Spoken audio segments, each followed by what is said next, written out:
Assalamualaikum warahmatullahi wabarakatuh. Pada kesempatan kali ini, saya akan menjelaskan sedikit tentang pricing. Poin pertama yaitu pengertian harga. Harga rendah, harga biasa, dan tinggi. Pengertian harga sendiri adalah sejumlah uang yang harus dibayar konsumen untuk mendapatkan sebuah produk atau jasa. Harga adalah satu-satunya unsur dalam berbagai unsur bauran pemasaran retail yang akan mendatangkan laba bagi peritel. Nah, penetapan harga rendah dan harga biasa itu biasanya disebut dengan EDPER atau rata-rata pasar. Untuk harga tinggi itu berkaitan erat dengan faktor-faktor merchandise. Biasanya itu produk-produk yang tergolong kelas rata-rata dan dijual di lokasi biasa akan dijual dengan harga yang umum. Sedangkan produk-produk yang eksklusif, yang unik, dan dijual di lokasi strategis dengan sedikit pesaing akan dijual dengan harga yang tinggi.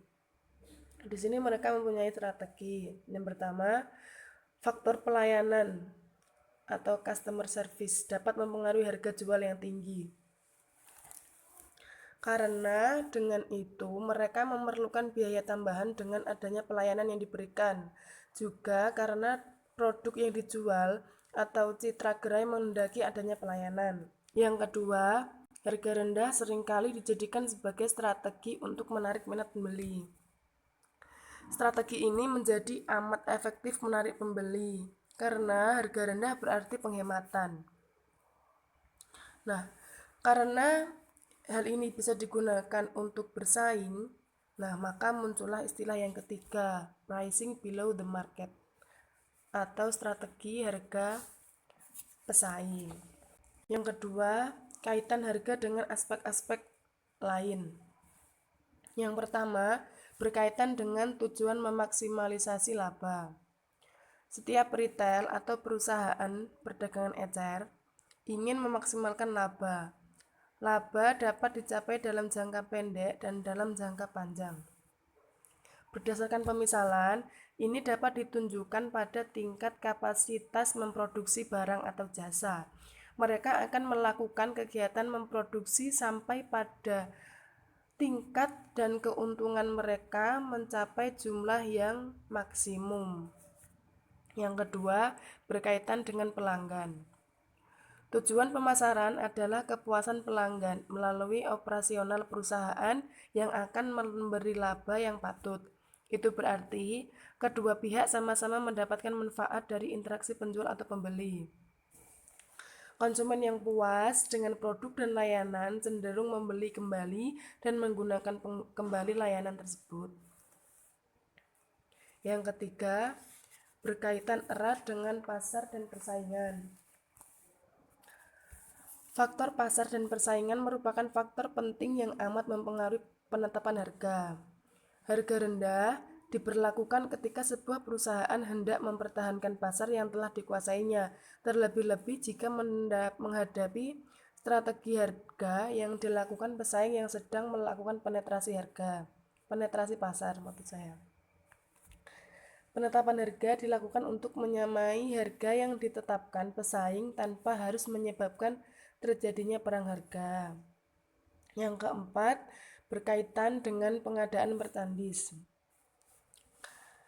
Barang persediaan yang masih banyak dan agak lambat penjualannya, padahal tanggal kadaluarsanya beberapa bulan lagi, mengharuskan tindakan menjual sesegera mungkin. Itu hanya bisa dilakukan dengan cara menjual dengan harga diskon. Dalam faktor ini, peritel harus bisa benar-benar memaksimalkan strategi mereka supaya barang mereka tidak terbuang sia-sia. Yang kelima, berkaitan dengan citra kualitas. Harga sangat berkaitan dengan citra kualitas. Sebagian besar masyarakat mempunyai anggapan bahwa terdapat korelasi erat antara harga dan kualitas. Harga yang rendah dianggap pertanda kualitasnya rendah. Sebaliknya, harga tinggi mencerminkan kualitas tinggi. Persepsi seperti ini juga terjadi di mancanegara. Lalu poin yang keenam berkaitan dengan merek yang berbeda. Produk dari merek-merek yang berbeda dapat diberi label harga yang berbeda. Menurut A, merek terunggul diberi label harga termahal. B, merek pesaing dengan label harga sedang. C, merek dengan harga rendah. Yang terakhir, berkaitan dengan hukum dan peraturan. Saat ini, awal tahun 2005, dapat dikatakan masih sangat minim hukum dan peraturan yang mengatur penetapan harga barang dan jasa eceran. Ini berarti para peritel mempunyai ruang gerak yang cukup bebas dalam menetapkan harga. Namun, patokan umum berlaku, yaitu kepatutan berdasarkan etika bisnis khususnya dari sudut pandang konsumen, yaitu value for money. Faktor dalam menetapkan strategi harga. Yang pertama, penetapan harga. Tujuan untuk mencapai laba adalah tujuan yang berlaku secara universal. Peritel kecil di Indonesia umumnya berada dalam situasi survival, mempunyai dua tujuan saja, yaitu yang pertama mendapatkan laba dan yang kedua memperbesar penjualan dengan cara memperkecil margin laba. Poin kedua yaitu kebijakan. Kebijakan harga itu harus ada. Dengan dasar kebijakan harga, penetapan harga disusun agar terkoordinasi untuk mencapai tujuan penetapan harga. Poin yang ketiga, strategi harga. Di sini ada 4 poin. Yang pertama, orientasi demand atau permintaan. Ini berarti penetapan harga berdasarkan permintaan konsumen, yaitu dengan melihat pada perubahan belanja mereka pada harga-harga yang berbeda, kemudian dipilih harga yang merujuk pada tingkat belanja yang ingin dicapai peritel. Strategi yang kedua, orientasi biaya, yaitu penetapan harga berdasarkan biaya yang paling banyak dianut oleh peritel adalah markup pricing. Peritel menetapkan harga dengan cara menambah biaya perolehan produk per unitnya dengan semua biaya operasional dan besaran laba yang diinginkan. Poin yang ketiga, orientasi persaingan, adalah penetapan harga berdasarkan pesaing dilakukan peritel dengan mengikuti harga yang ditetapkan oleh para pesaing. Dengan cara ini, peritel tidak akan segera mengubah harga jualnya meskipun ada perubahan harga pokok produk atau ada permintaan konsumen. Lanjut poin keempat yaitu integrasi ketiga orientasi. Dalam praktiknya, para peritel mengkombinasikan 2 atau 3 cara atau orientasi di atas. Kita lanjut elastisitas harga. Elastisitas harga dilakukan oleh perusahaan besar untuk mencari tahu harga yang optimal, yaitu harga yang paling banyak mendatangkan penjualan di tengah berbagai kendala.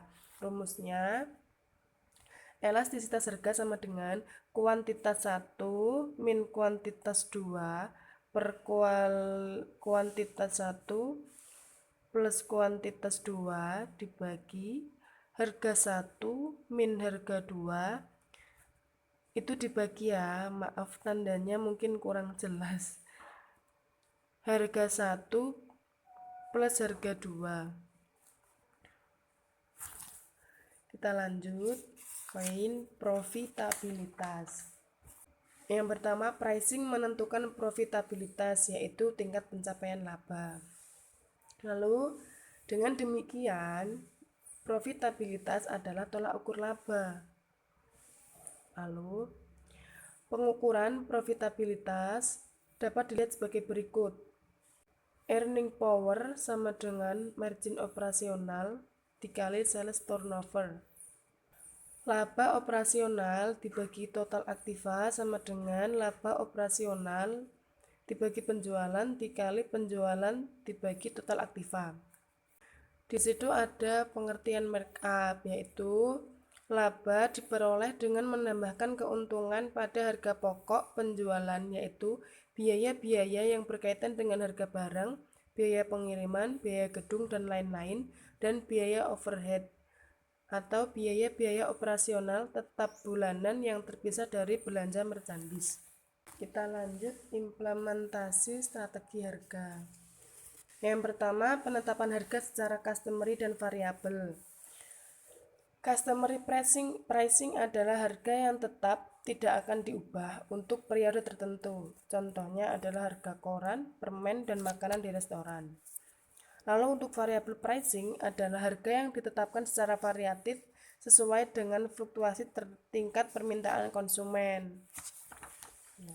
Yang kedua, penetapan harga ganjil atau odd pricing. Odd pricing adalah harga yang ganjil seperti 99.000, 199.000, 749.000 atau angka lainnya yang menunjukkan angka tidak bulat. Dasarnya adalah bahwa secara psikologis orang-orang mudah tertarik dengan harga yang dirasakan murah. Misalnya harga-harga tadi. Yang ketiga, leader pricing. Penetapan harga di mana profit marginnya lebih rendah daripada tingkat yang biasanya diraih. Ini dipakai dengan tujuan menarik konsumen lebih banyak. Mengapa disebut leader pricing? Itu karena hanya market leader yang berani menetapkan profit marginnya lebih rendah yang akan dikompensasikan dengan volume penjualan yang tinggi. Lalu yang keempat, penetapan harga paket. Harga paket adalah harga yang didiskon untuk penjualan lebih dari 1 unit per itemnya. Misalnya, suatu barang dijual dengan harga 5.000 per unit, akan dijual dengan harga 9.700 untuk 2 unit, dan sebagainya. Yang terakhir, price lining, harga bertingkat. Price lining adalah penetapan harga secara bertingkat dengan batas bawah dan batas atas tertentu. Ini biasanya untuk produk yang mempunyai banyak model dan harga sangat banyak. Keuntungannya adalah konsumen dan peritel sama-sama senang dengan cara ini. Dengan adanya harga bertingkat seperti itu, konsumen percaya bahwa memang ada kualitas. Konsumen dimudahkan menentukan pilihan karenanya apakah akan memilih yang berkualitas atau yang harganya terjangkau senilai 30.000 atau yang 45.000 misalnya. Terakhir, strategi harga rendah setiap hari. Keuntungannya yang pertama, untuk mengurangi terjadinya perang harga. Yang kedua, iklan-iklan berkurang. Yang ketiga, pramuniaga menjadi lebih efisien. Dan yang keempat, manajemen persediaan menjadi lebih baik. Lalu, beralih dari harga normal sehari-hari yang diselenggarakan. Yang pertama, memiliki bargaining power tinggi untuk buying. Yang kedua, struktur biaya yang rendah. Yang ketiga, konsisten dalam pengendalian biaya. Yang keempat, memiliki infrastruktur yang sesuai. Keuntungan harga normal yang diselingi sel secara periodik. Yang pertama, harga yang dapat diukur sesuai dengan item dan merek sehingga menarik pembeli yang berbeda. Yang kedua, menciptakan rasa penasaran, excited. Yang ketiga, ragam harga membuat konsumen kurang memperhatikan harga satu demi satu barang. Cukup, itu yang bisa saya sampaikan. Kurang lebihnya mohon maaf. Bila ada pertanyaan, nanti bisa kita diskusikan di grup. Sekian dari saya. Terima kasih. Wassalamualaikum warahmatullahi wabarakatuh.